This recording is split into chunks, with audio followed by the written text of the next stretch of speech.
আপনার গুরুকে আপনি ধরবেন, আপনি সেই বংশটাকেও পেয়ে যাবেন। যেমন ধরুন এখানে যদি আমি আত্মস্থানন্দজি যারা শিক্ষিত আছেন তাদেরকে যদি আমি ধরি, ধরুন আত্মস্থানন্দ আমার গুরু আত্মস্থানন্দ, তা আত্মস্থানন্দের গুরুকে বিজ্ঞানানন্দ, বিজ্ঞানানন্দের গুরুকে শ্রীরামকৃষ্ণ পুরী, শ্রীরামকৃষ্ণ পুরীর গুরুকে তোতাপুরী, তোতাপুরীর গুরুকে যদি পরম্পরা দিতে থাকি পিছনে যদি যাই শঙ্করাচার্য, শঙ্করাচার্যের গুরুকে যদি আরো পরম্পরার পিছনে ব্যাপী দিতে থাকি তখন চলে আসবে সনাতন সনাতন। আমার একটা দুটো বংশ, একটা আপনার আধ্যাত্মিক জগতের এক বংশের প্রতিনিধি, আর একটা আপনার স্থূল শরীর। এই দুটোই কিন্তু অত্যন্ত গুরুত্বপূর্ণ। এই দুটোই ভগবান সৃষ্টি করেছেন, একটা এই জগতের জন্য, একটা জগতের পরে যাওয়ার জন্য। দুটো বংশের আপনি করবেন।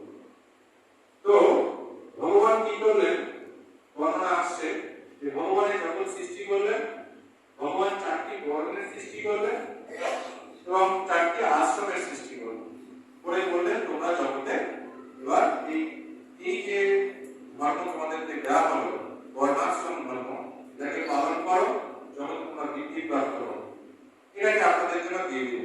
পরবর্তীকালে সমস্যা কি আসলো, এই যে ঈশ্বর অবতারণের হেতু বলছে দীর্ঘেন কালেন অনুষ্ঠিনা কাম ভাবা নিয়মানা বিবেক বিজ্ঞান হেতুকেন অধর্মেণ অভিবিমুমানে ধর্মে প্রবিদ্যমানে চ অধর্মে জগৎস্থিতিং পরিপালায়িষু স আদিকর্তা নারায়ণো বিষ্ণু ভৌমস্য ব্রাহ্মণত্বস্য লক্ষণার্থম দেবক্যা বাসুদেবা দংশেন কৃষ্ণম কিল সম্ভূত।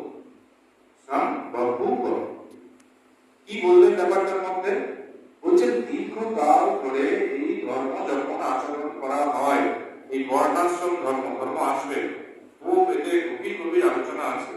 বর্ণাশ্রম ধর্ম যখন চলতে থাকে মানুষের মধ্যে কামক ভাবের সৃষ্টি হয়, তখন মানুষ ধর্ম থেকে বেরোতে শুরু করে। একটা সময় পরে ভিডিও করার কথা না, আচ্ছা একটা সময় পরে মানুষের